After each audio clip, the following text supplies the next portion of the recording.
Welcome to the ambiguous case. This lesson is a lesson that's also from Foundations 20, so this should be a refresher. However, there are multiple ways to learn and teach this, so this may be different than what you've learned in the past. So when we're dealing with an oblique triangle, meaning that it's not a right triangle, if we're given side, side, angle, side, and that means in order, angle, side, angle, and angle, angle, side, we can solve it fairly easily with information that we are given and the sine law, etc., etc. However, when we're given side, angle, that is a special case in itself, and we call that the ambiguous case, and means that we kind of have to go into more detail. So what we're going to look at is we're going to look at 3 different cases. And so first case says how many triangles can be drawn for triangle ABC, with angle A being 47, side A being 2, and B being 4. So what I do with these is I draw pretty much the same triangle, and it's definitely not drawn to scale. I put my angle A, which won't always be A, but it will be for the time being. I put my angle A there, 47 degrees. My side A, of course, will be opposite that. That will be 2. And then I put my side B there. And so we need to figure out if this triangle exists.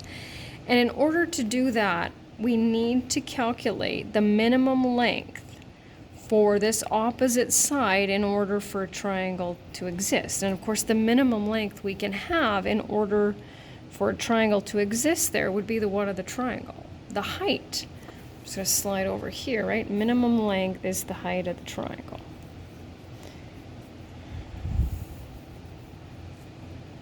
So once we have that, right, we'll be able to draw some conclusions.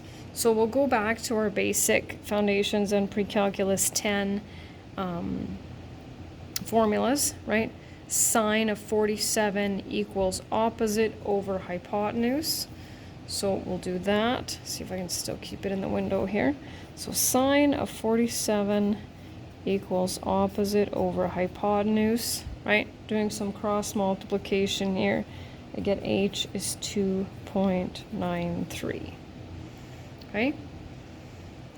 So since our height is greater than our opposite side, we can't possibly have a triangle, right? So if you can kind of imagine 2 sort of sliding over, right, it's going to end up, somewhere, let's say there, and the 3 sides won't actually connect, right? So we have kind of a little bit of a setup here that I'll show you when we get to it, but for now you're just going to have to bear with me.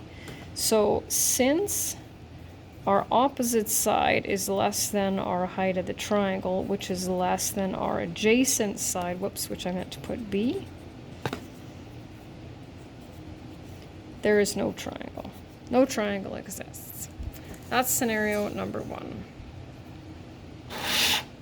Got too many things in the way here. Scenario number 2, how many triangles can be drawn if, now in this scenario it says angle A is 30, my opposite side is 4, and my adjacent side is 3. So once again, I'm going to do the exact same thing.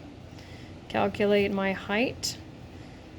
Sine of 30 equals opposite over adjacent, and we end up with, that's one of our special right triangles anyway. Whoops, sorry, I didn't mean to do that.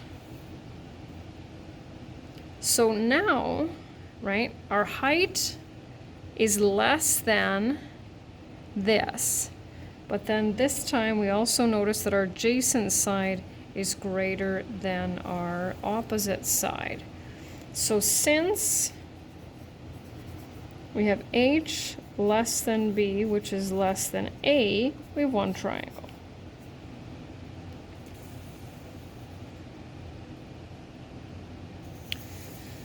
And then our last scenario, how many triangles can be drawn if angle A is 35, our opposite side is 4, and our adjacent is 5. So once again, we'll go sine of 35 equals h over 5, and then we'll have an h of 2.9.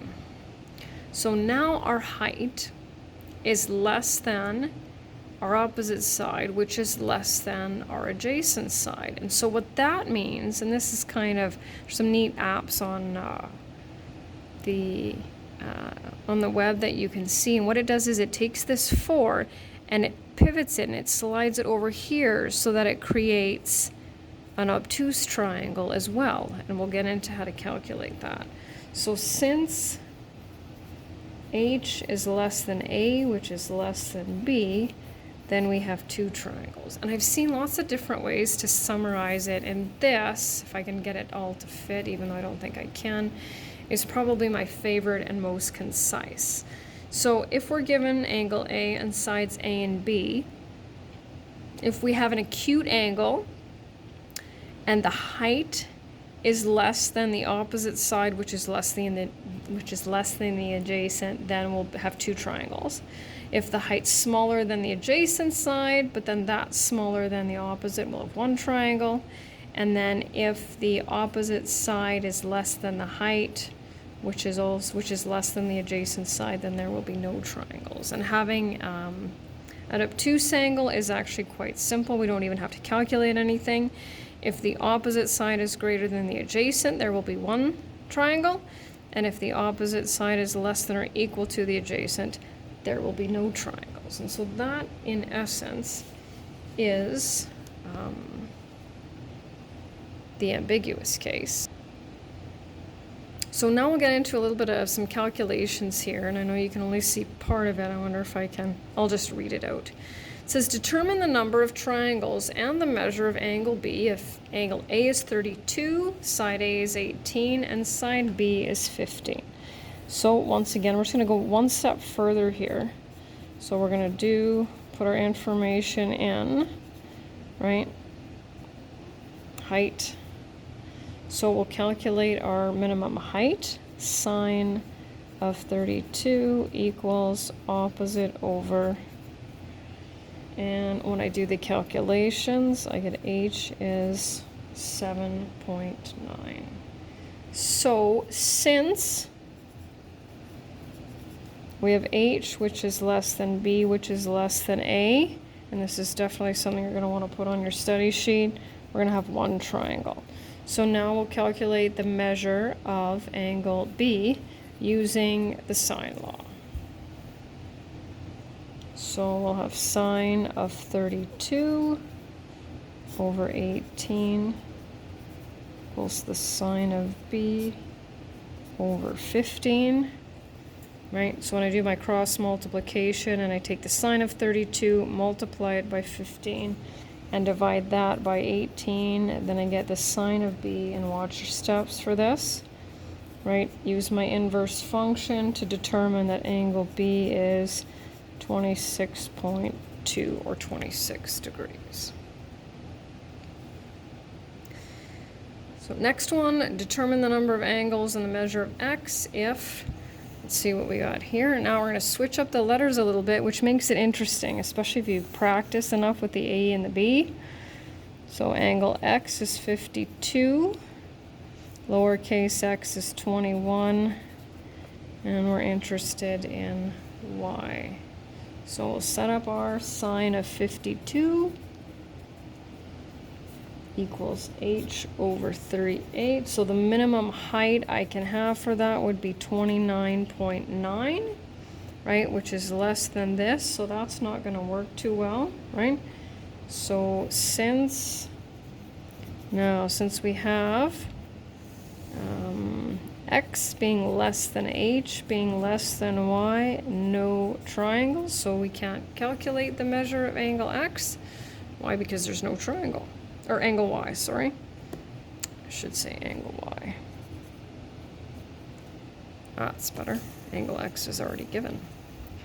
Determine the number of triangles and the measure of angle E now. If D equals 10, E equals 22, and angle D equals 25. So D is 25.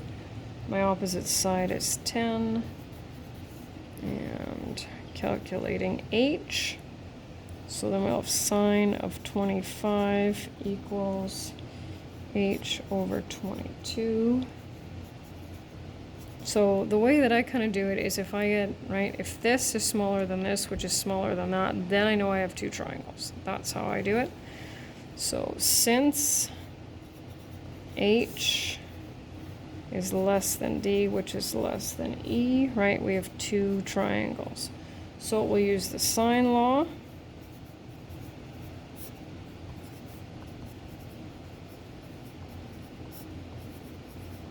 And do my calculations, and I get sine of e is 0.9298.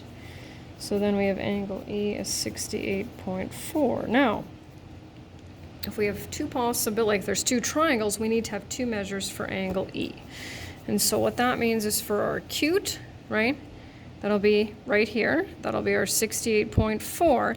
And if we slide this one, right, so that let's say it ends up being around here somewhere, how do we figure out what this is?